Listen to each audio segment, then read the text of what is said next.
2026년 7주차 반도체 시장의 핵심을 짚어보는 시간입니다.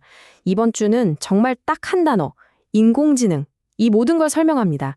이 거대한 힘이 지금 시장을 어떻게 재편하고 있는지, 누가 웃고 누가 울고 있는지, 그리고 기술의 한계를 어디까지 밀어붙이고 있는지 한번 깊이 파고들어 보겠습니다. 네, 말씀드린 것처럼 이번 주 시장을 움직이는 단 하나의 동력, 바로 AI입니다. 이 AI에 대한 수요가 정말 끝이 없어요. 그러다 보니까 시장에는 엄청난 기회와 동시에 엄청난 압박감이 공존하는 아주 묘한 상황이 펼쳐지고 있습니다. 자, 그럼 큰 그림부터 한번 볼까요? 지금 반도체 업계는요, 뭐랄까, 고위험의 역설이라고 부를 만한 상황에 딱 처해 있어요. 호황은 호황인데 동시에 어려움도 겪고 있다는 거죠. 금액부터가 어마어마합니다. 무려 6,500억 달러. 이 돈이 지금 AI 인프라를 까는데 쏟아지고 있는 거예요. 이건 뭐 거의 새로운 기술 골드러시라고 봐도 무방하죠. 당연히 이 흐름에 제대로 올라탄 고성능 컴퓨팅, HPC 칩 제조사들은 그야말로 역사상 최고의 매출을 기록하고 있습니다. 그런데 말이죠, 이 성장의 열기가 모든 곳에 똑같이 퍼지지는 않고 있어요. 여기 보시는 것처럼 시장이 딱 갈리고 있습니다. 한쪽에서는 AI 기업들이 최고의 성능을 내려고 최첨단 2나노 공정으로 막 달려가고 있는데, 다른 한쪽에선 울프스피드나 온세미컨덕터 같은 자동차 반도체 회사들이 있거든요. 이쪽은 인증 주기도 길고 비용도 빡빡해서 검증된 구형 공정에 머물러야만 하는 거죠. 바로 이런 현상을 두고 업계에서는 2나노 분열이라고 부르고 있습니다. 자, 이런 시장의 역설적인 상황은 결국 누구에게 가장 큰 압박으로 다가올까요? 바로 최전선에 있는 첨단 파운드리 업체들입니다.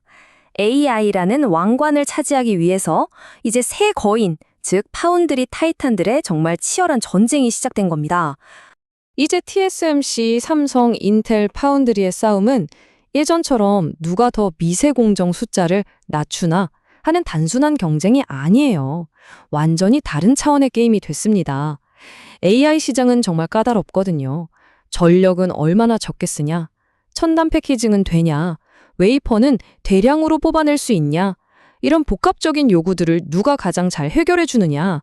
바로 이걸 증명해야 하는 전략적인 전쟁이 된 거죠. 이 치열한 경쟁 속에서 인텔이 정말 대담한 카드를 하나 꺼내 들었습니다. 바로 18A 공정에 적용할 후면 전력 공급 네트워크, 줄여서 BSPDN이라는 기술인데요. 이게 뭐냐면 쉽게 말해 전력선을 웨이퍼 앞면이 아니라 뒷면으로 빼버리는 거예요. 이렇게 하면 전압 강화도 줄고 트랜지스터도 더 빽빽하게 넣을 수 있어서 성능과 효율을 한 번에 확 끌어올릴 수 있는 그야말로 혁신적인 기술입니다. 근데 이게 기술적으로는 정말 대단한데 문제가 있어요. 한 번도 가보지 않은 길이거든요. 그러니 당연히 고객사 입장에서는 이거 수율은 제대로 나올까? 믿을 수 있나? 하는 걱정이 들 수밖에 없죠. 그래서 지금 잠재 고객들이 좀 망설이고 있는 분위기예요. 인텔 입장에서는 정말 하이리스크 하이리턴인 셈이죠. 성공하면 그야말로 대박이지만 만약 실패하면 그 타격은 상상 이상일 겁니다. 자, AI 얘기에서 로직칩만 할 순 없죠. 당연히 메모리 분야에도 엄청난 변화의 바람이 불고 있습니다. 기존 기술로는 이제 한계에 다다랐다는 신호가 여기저기서 나오고 있고 그 틈을 비집고 새로운 도전자들이 등장하고 있는 상황입니다. 로드맵을 보면 벌써 HBM5, HBM6까지 계획이 나와 있어요. 그런데 현실은 당장 HBM4 개발부터가 만만치가 않습니다. 이 TSV, 그러니까 실리콘 관통 전극을 계속 쌓아 올리는 게 기술적으로 너무 복잡하고 열도 엄청나게 나거든요. 그래서 수율 잡기가 너무 힘든 거예요. 상황이 어느 정도냐면 최대 고객사인 엔비디아조차 원래 계획했던 16단 스택 대신에 12단으로 사양을 낮추는 걸 고민할 정도라니까요. 바로 이런 상황에서 HBM의 독주를 위협할 아주 강력한 도전자가 링 위에 등장했습니다. 바로 인텔입니다. 인텔이 소프트뱅크의 싸이 메모리라는 회사와 손을 잡고 JM 메모리라는 새로운 기술의 프로토타입을 딱 공개한 거죠. 이 JM 메모리가 왜 그렇게 주목받냐면요. 그야말로 게임 체인저가 될 수 있는 잠재력 때문입니다. 여기 정리된 내용을 보세요. 인터포저라는 중간 다리가 필요 없는 구조라서 전력 소비는 40에서 50%나 줄어들어요. 제조 공정도 훨씬 간단해지고요. 그런데 용량은 어떻고요? 칩 하나에 최대 512GB. 이건 정말 엄청난 겁니다. 이게 상용화되면 데이터 센터 운영 비용, 즉 TCO를 극적으로 낮출 수 있다는 얘기거든요. 인텔의 한 임원이 직접 말했듯이 이건 단순히 새로운 메모리 기술 하나가 나온 게 아닙니다. 인텔이 한동안 떠나 있었던 이 치열한 메모리 시장에 본격적으로 다시 뛰어들겠다는 선전포고나 다름없어요. HBM이 꽉 잡고 있던 시장에 정말 강력한 도전자가 나타난 거죠. 자, 그런데요. 이렇게 아무리 혁신적인 로직칩, 메모리칩을 설계해도 이걸 제대로 만들고 조립하고 포장할 수 없다면 다 무슨 소용이겠어요? 그냥 비싼 실리콘 덩어리일 뿐이죠.